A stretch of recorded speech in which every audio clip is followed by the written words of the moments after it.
I'm here, Tanya Griffiths, Starley Primal, winner of the Tickhill Grand Prix women's race, sponsored by Giant Sheffield.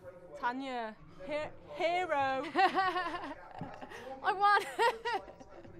Mate, you didn't win. You just took it to everybody and went, do you know what? And so proud of you, because that's what we try and do as women who are trying to promote women's cycling. We're trying to push this concept that you don't sit in and wait for the sprint. You take it to everybody, and offense is the best form of defense, and you've done it. Yeah. I'm excited. Yeah. Oh, so many people are cheering me on because I stayed at the organiser's house last night. Yeah. So then everybody from there and were cheering me as well. And it was always like every corner I could hear people going, "Go on, Tanya!" And I was like, "I've got to do it for them." And so I just carried on going. But once you make a move like that, you've got to commit. So, did you actually attack, or did you just put the pressure on and then you were away? Was it a conscious thing, or did it just happen? Ooh, I thought I could attack if the gap stays open for me to get through, and I attacked but expected other people to chase. And when I realised I had a gap, that's when I thought, right, go, because I was only sort of, I didn't think, all right, I'll attack to win. That definitely didn't occur to me. I just attacked because I like to keep the pace up, and it's almost like a warm up for the sprint anyway. But I've seen other riders do it, and I never thought I'd do it myself. Like, you see it towards the end, and you're sitting in the bunch, and the rider's gone, and you're looking around the bunch, and you're like, why aren't you chasing? You know, and I never thought that would actually happen to me. But once you go, you've got to keep going. I have to say, it's so nice to see someone who does so much for women's cycling, and actually no one realises how much work you put in.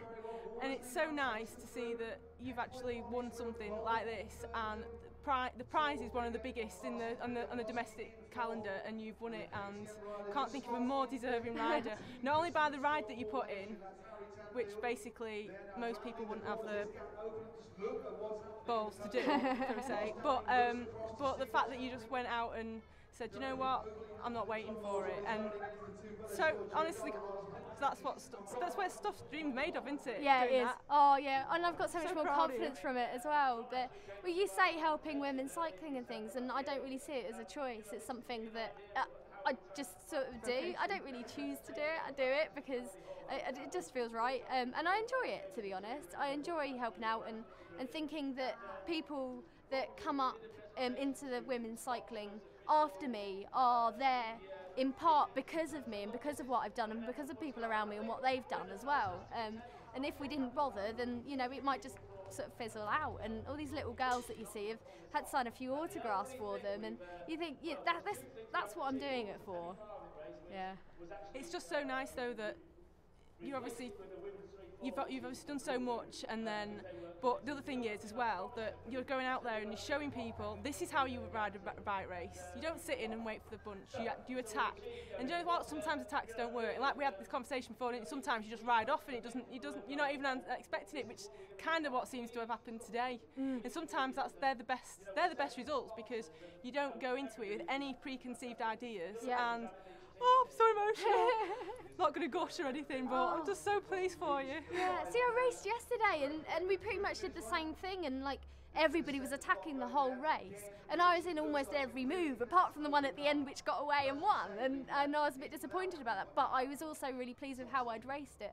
And yeah, I just went into this without putting pressure on myself and thinking, this is the position, this is where I should really come. I should really get a top 10 looking at the field, which I've done in other races, and I've been really disappointed.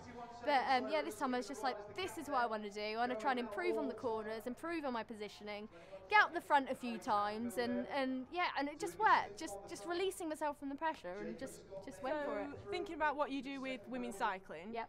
How do you think the sponsorship of Giant Sheffield has helped for this? Because obviously they've sponsored both this race and the support race.